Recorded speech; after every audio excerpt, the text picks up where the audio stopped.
Hello and welcome to this episode of the Voiceover Marketing Podcast. My name is John Melley, and this is the podcast dedicated to teaching in-depth and advanced marketing strategies for people in the voiceover and audio production professions. My goal is to help you make more money by showing you ways to leverage your time, charge more for your talents, and allow you to spend more time doing the things you want to do in your life. Hey there, it's John. Thanks for spending some time with me today. I do appreciate it. Today's episode is a gem. Lots of writer-downers. My guest is Rick Lance, the voice of Americana, and we talk about finding your money voice, your signature sound, how to listen to your clients, and they will tell you what to do, what to focus on, how to market yourself, where to spend your energy and your time and your efforts. Just a great episode. Sit down with your favorite beverage, a notepad and a pen, pencil, crayon, your favorite writing utensil, and jot some notes down. This one is a keeper. Before we get into my conversation with Rick, I want to let you know about a couple of things, important things that are coming up. First of all, you can help support the podcast by going to throwmydogabone.com. Why is it Throw My Dog a Bone? Well, let's say you listen to this podcast and you say, you know what? John puts together some great episodes with a lot of great content and has these great guests on, and I learned something from that. Well, I want to be upfront with you. This podcast costs money to host, both for the website and for the audio streaming. And I just had to switch my provider for my web hosting because the guy who ran the company that hosted my website before, he's retired. He's moving on. He's doing something different. And I wish him all the best. But, change happens, and so we got to roll with it. So the podcast costs some money. If you are so inclined, if generosity moves you, you can go to the show notes for this episode at voiceovermarketingpodcast.com. And at the top of this episode, you will find a link to throwmydogabone.com. Why do we call it throwmydogabone.com? Well, like I said, maybe you find value in these episodes and you say, hey, I'm going to throw John a bone. And that's why we call it Throw My Dog a Bone, because I've got 2 dogs and 20% of your contribution is going to be donated to Forever Home Dog Rescue. That's where we got our magnificent Trudy, the super mutt. She is Quinn the Jacobee's best buddy, and she is the guardian and protector of all things Melley and our homestead here. And she doesn't like the mailman, and she doesn't like box trucks that deliver packages, but she is a snugglebug, and she's a great companion, and we just love her to death. And we want to support those dog rescues. So 20% after bank charges of your contribution will go to Forever Home Dog Rescue, and then the rest of it is going to be used to help support the costs for this podcast. We just wrote a check to Forever Home Rescue for $30. So thank you to everyone who has purchased dog bones.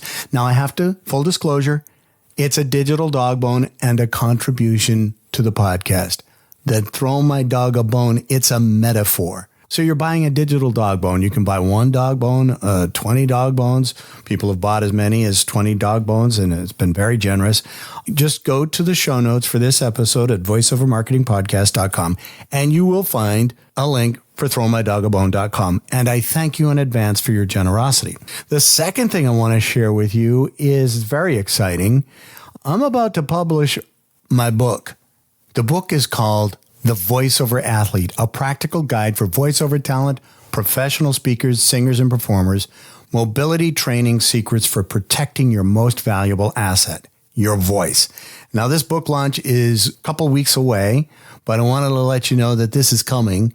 So you should be looking in your email inbox for announcements on how to get this. The other thing I want to let you know is I'm looking for affiliates to help promote the book.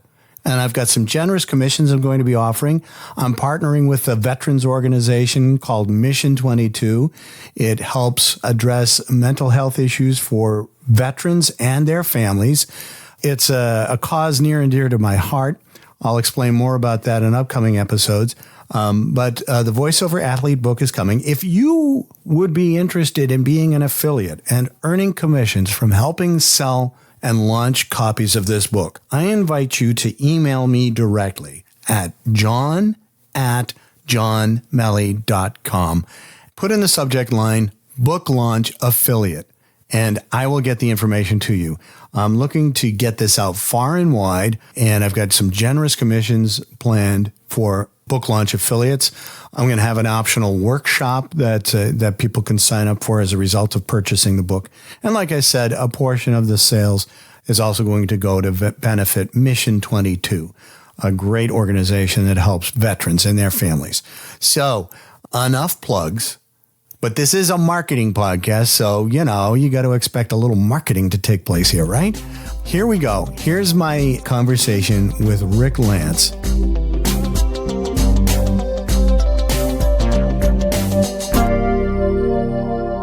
Welcome back. As I said at the beginning of the program, my guest today is Rick Lance. And I wanted to get Rick on the program because he sent his newsletter to me about a month or so ago, I think. And I loved his branding and his messaging. And I said, this is the kind of stuff that I want to cover in the podcast. But before we start our conversation with Rick, let me just tell you, he has done a lot of stuff. He was a singer. You're still a singer. I see this studio behind you, Rick, with a guitar in the corner. You thought you would start your career as a professional singer, and then somebody handed you a TV commercial script, and you were a photographer for the Navy, and you've done all kinds of neat things. And so I said, I got to get this guy on the podcast. So Rick, I ask everybody to send a bio, but you've got such an extensive bio, and I don't want to tell your story for you. So first of all, thanks for taking the time to do this, and welcome to the Voiceover Marketing Podcast. You're welcome. Thank you, John, for having me. Yeah. So, and you, folks, listen to that voice. I mean, Rick, your branding is the voice of Americana or for Americana? Of Americana. How did that all come about? I just kind of listened to my clients, the different things they said about me. You're earthy, you're salt of the earth, you're gritty, you're rugged, manly, storytelling, rural, working man, outdoorsman, kind of thing, even cowboy. And I do a bunch of cowboy stuff, and it's a lot of fun, Western stuff, and kind of connected to the land and in sort of a, rugged kind of way. And I just kind of listened to what they were saying and where does all this lead to? Everybody would kind of use these different adjectives and keywords. And I started thinking Americana, because there's so much history involved in what is Americana in this country. Mm-hmm. And I said, I kind of feel like I'm a part of that, or at least I can talk about it and tell stories about it. So I think that sounds pretty good, Voice of Americana. I had one client that wanted to call me Mr. Americana. And I said, that's a little too much for me to grab onto. And a little too pretentious. Yeah, that too. So it's like that episode of Seinfeld where the guy was insisting people call him Maestro. I think I remember that. Yeah, I love that. So tell us your story. I alluded to it briefly, and there were a couple of writer downers there, and I want to come back to it. You said two key things that I want to bring to people's attention. But before we do that, tell us your journey. You started off as a session singer doing recordings for different musicians. Is that correct? Well, when I came to Nashville, it was a long time ago. I was trying to set the world on fire, and be a big recording artist. And I had a band up in Pennsylvania, where I'm originally from. Okay. And we were doing real well. And I just decided I needed to go to Nashville to accomplish my goals. I gave it about 7 years, and it was just, I kind of got burned out. Yeah. So I was singing wherever I could, doing session work wherever I could as a singer. I'm a guitar player, but not like the guys here in Nashville. These, I can't even call myself a good guitar player around here. Just amazing musicians in this town. But I happened to be in this session, 1993 was my first voiceover, and I was doing a session for a songwriter. I was singing his song, and this ad guy come running in. It's Friday afternoon in 93. And this ad guy wanted to get a TV commercial out for his franchise. It was a beef restaurant. And he had a client that he had to get this out to. And he says to the engineer, he says, well, what about that guy? And he says, well, let's ask him. So they had a guy run in a piece of paper, and I'm reading through it, and it's like none of these lyrics are rhyming. It's like, what's going on here? And I said, do you have a tape? Can you play me a tape? I need to hear this thing. And he said, no, it's a voiceover, Rick. I said, really? Okay, I kind of know what a voiceover is, but he said, I just want you to read it. You want me to just talk? He said, yeah, that's the idea. I said, okay, I'll just talk. So I spent about an hour trying to get this 30-second commercial down and stumble through this script. And I guess they were happy with what I did, but it sounded like crap, I'm sure. But I made $100 more than I expected, and the client was happy, and he waltzed out of there, and they ran the commercial that weekend. So that was my very first voiceover. Everybody remembers their first voiceover, right? Yeah, because I happened to be at the right place, right time. That's the kind of thing for me, because I don't have a radio background or anything. My microphone background was on stage and in the studio for singing. I didn't even take it that seriously till a few years later, many years later, and then it just started getting more and more. And it's like people were starting to get interested in my speaking voice. And I'm thinking, wait a minute, I'm a singer. But I think what they really like is my speaking voice better than my singing. So maybe I better take a change. So I kind of was getting burned out on the music business. I'd given it about 7 years and just started working off and on with voiceover stuff, doing whatever I could, whatever people wanted me for. And at the same time, to add confusion to this story, I had a commercial photography business going because I was a photographer coming out of the Navy. And I worked for a year in Nashville as an apprentice situation. And I opened up a studio down there in Nashville, in an old warehouse building. And I was kind of using it for my photography, for some acting workshops. I was beginning to work on camera more.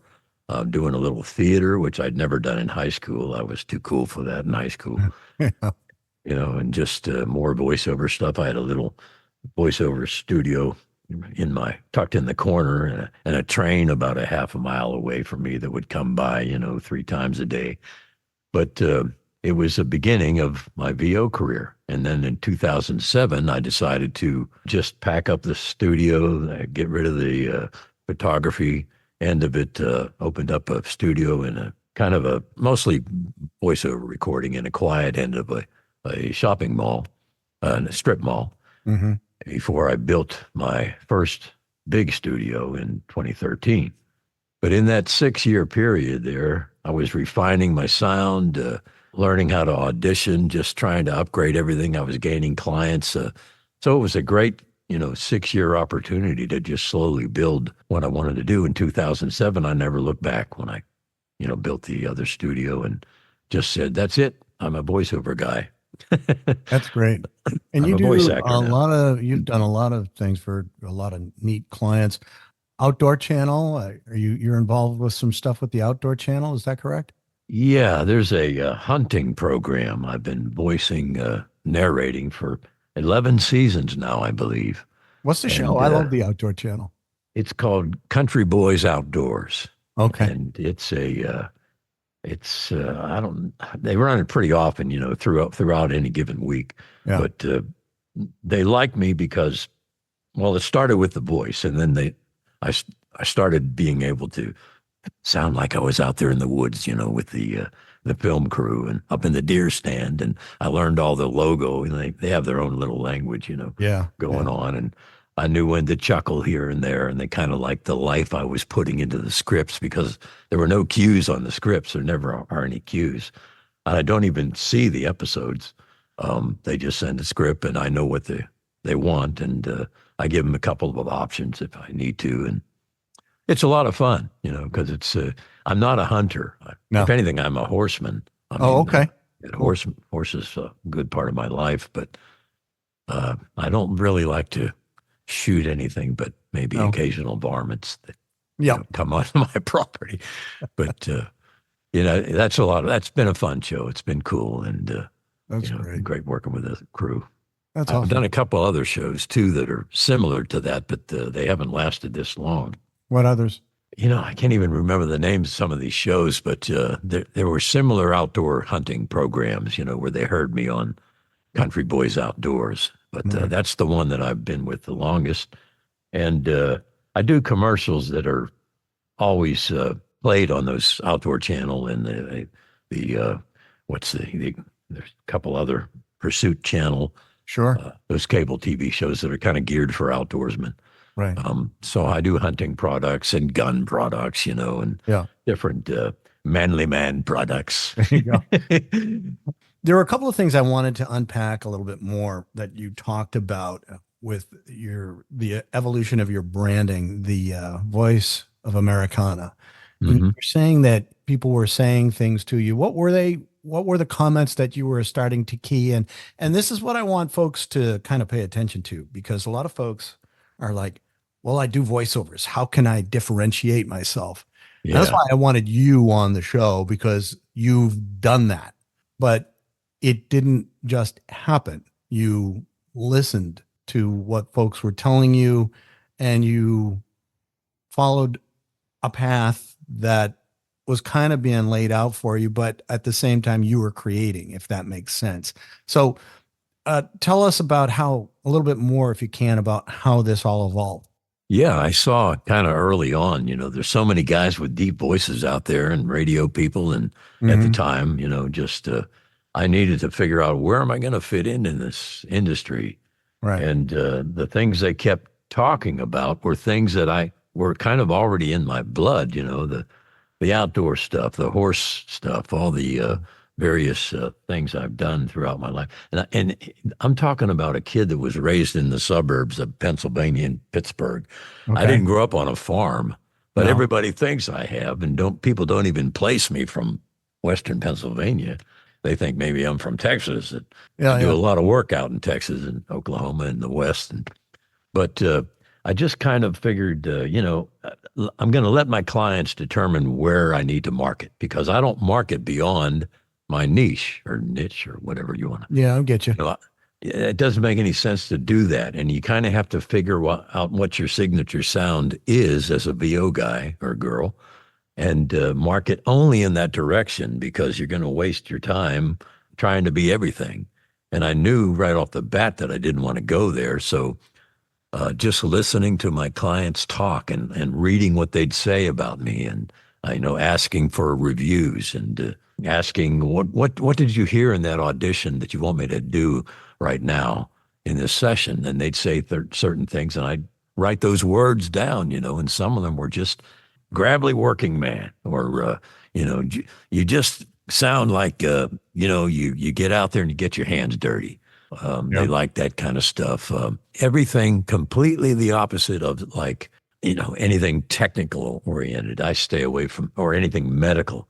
I avoid that like the plague. I mean, there's nobody wants to listen to me, speak medical terminology. So, I could eliminate a lot of things. And when I started doing that, I started getting rid of the garbage in my brain, and just hone down to what I really am all about and what I enjoy personally. So I was kind of just living out my voiceover dream on my weekends on my horse ranch. I don't have horses anymore, but I did for a long time in the old place I lived at for 22 years.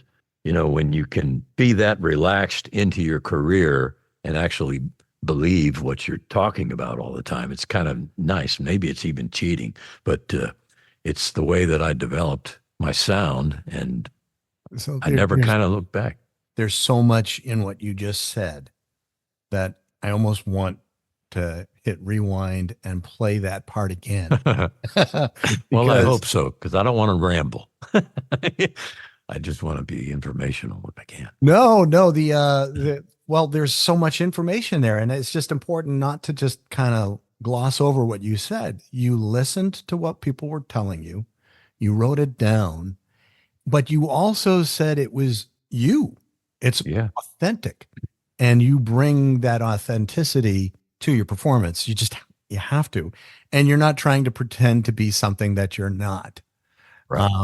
And I say this in the context of I hear from a lot of voiceover folks, and and I've been guilty of this too. So I'm not, what I say applies to me is what I'm trying to get across. Hmm. Um, a lot of folks will say, I do voiceovers, and they'll do any genre. And I suppose you probably have to do that for a while to get some stuff under your belt. But like you, there are certain scripts and things that I'm not suited for. Like when it's, some club and some dance club kind of a thing, I'm not your guy. you know, it's just, I mean, I can do it, but I'll do in the script. And I'm just like, it's like putting on a pair of shoes that don't fit right. It's just, this isn't real for me. It's harder.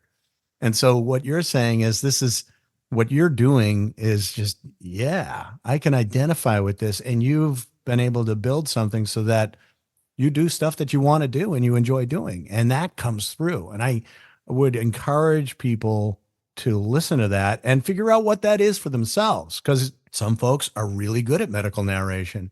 One of the things, and I want to tie it back to the message of this podcast, Rick, if you'll allow me, Hmm. that I always talk about, when people are getting started in voiceover, everybody has a history, everybody has a whole set of life experiences. And how can you take those life experiences and make voiceover a part of those?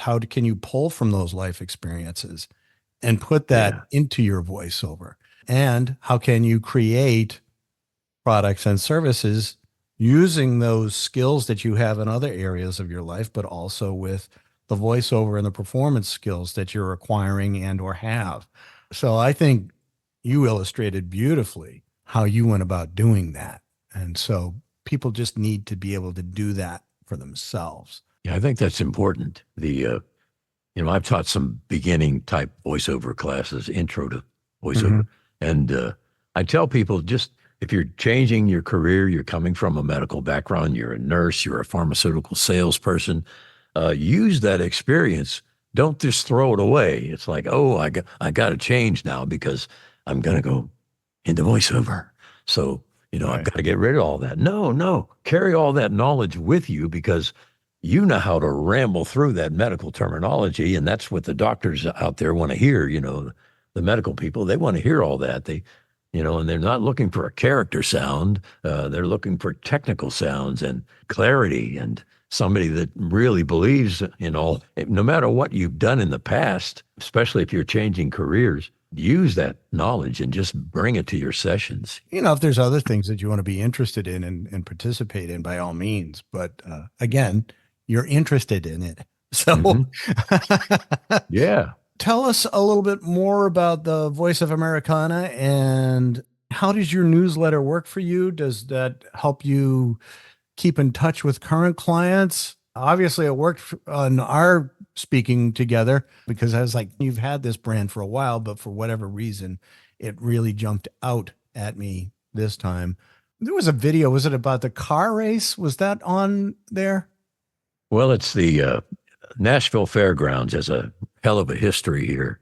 Okay. And NASCAR has run races over there, and they're interested in buying this property and just making a great big, huge deal out of a NASCAR track right there in this little neighborhood. But Mm. there's a lot of people in Nashville that really don't want that where it's at because it can be used for so many other things related to the music business, affordable housing, an amphitheater, and believe it or not, a small straight drag strip type for electric vehicle racing, which Which are ought to be quieter. interesting. A lot quieter because this is in an old neighborhood, and I don't know how they can live down there around all this noise. I mean, if you've been to a NASCAR race, it is noisy, man. It's loud. Yeah, I'm not a regular NASCAR guy, but I've been to some races before, and Yeah. that's the controversy here in Nashville over this. And so I was that first video it's a series of videos, and that first one was talking about the history behind it because it's been all sorts of things over there. The flea market, Country Music Associations had their fanfare over there, which they Wow. now call the CMA Festival, which is all country music people meeting, the artists meeting the fans. And it's a big deal around the world, you know. It's a huge amount of money poured into the city whenever they have that over there. It's been used for so many different things. And I wanted to tell that story. And a guy kind of found me by listening to another story I was talking about from some Nashville steam engines. He found me through that. So it was right up my alley. And we're still kind of working on things because I think done 3 videos for this. But that was in that particular newsletter. That was Right. your question, right? Yeah, well, yeah, and I just wanted to know how your newsletter was working for you Yeah. and all of Yeah, that. it works pretty well. It's like any other emailer, you know, that you put out.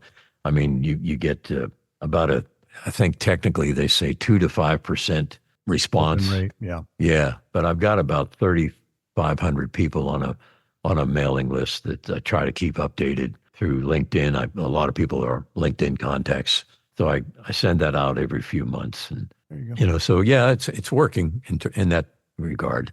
And some people keep those things around. I've had people that, you know, contact me over a year later with an old newsletter, you know, replying to an old newsletter to talk about a new project coming up. So if they're hanging on to them, that's pretty cool. Yeah, it's worth something. There's a value to it. One of the things that you said, and I want to give you the opportunity, we got to watch our time. One of the things that you did was you sent over a few links, one to your website, but also a veterans organization that you're involved with that's important to you. And I wanted you Yeah. to have an opportunity to talk about that. Yeah, they're called Veterans Outreach. They're headquartered up in Ohio. I believe they've got 5 or maybe 6 offices now. Mm. They've been around for about 24 years, I think. I got involved with them in 2000, I guess. I helped them produce a patriotic CD here in Nashville. And it wasn't your typical cheesy kind of music. It was stuff that I sought out and found some really good recording acts here in Nashville to record these, either songs that I found for them and matched them up, or they had or had written themselves, and I produced the album. So that was the beginnings of my dealings with Veterans Outreach. And they still have downloads from that album all the time from their website. So That's great. it's pretty cool. But they're a great organization. These guys are not connected with the government or the VA. They're totally on their own, and they've been able to just really get into the community and help out homeless veterans. There's 50 or 60,000 of them around the country, you know, currently. All the veterans' problems that exist, the aftermath of war, veterans of all ages. And I'm a U.S. Navy vet, so Right. I'm connected in that way too. But I've just watched them grow. I talk to them regularly. They send me their John Eli is the guy that heads up the program, and he started it a long time ago because of his brother, who was a disabled Vietnam veteran who passed away fairly recently, I think. Mm. So I've got a soft spot, I guess, for veterans and this particular group, since they are not funded by the government or subsidized in any way. And they've got some good contributors now that they just acquired, I think, over 100 acres to build a whole bunch of facilities on that was donated to them by an old veteran. But I've just watched them grow and help people. It's pretty important. A lot of vets out there, you know, just they want to turn this into a kind of a working farm for veterans with living spaces, place to help raise animals and grow crops, various things that veterans need. Of course, some medical attention, just all sorts of veterans' needs, really, that he's catering to. He's been wanting something like this for a long time, John Eli, that is.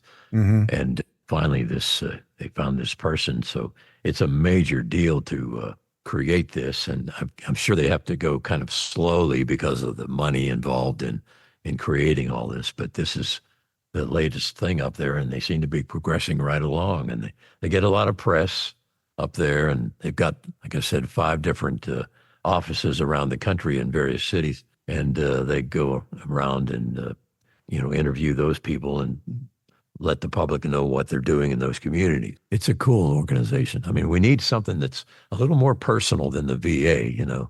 Yeah. We're glad to have the VA, but the bureaucracy in the VA is huge, you know. Oh, sure.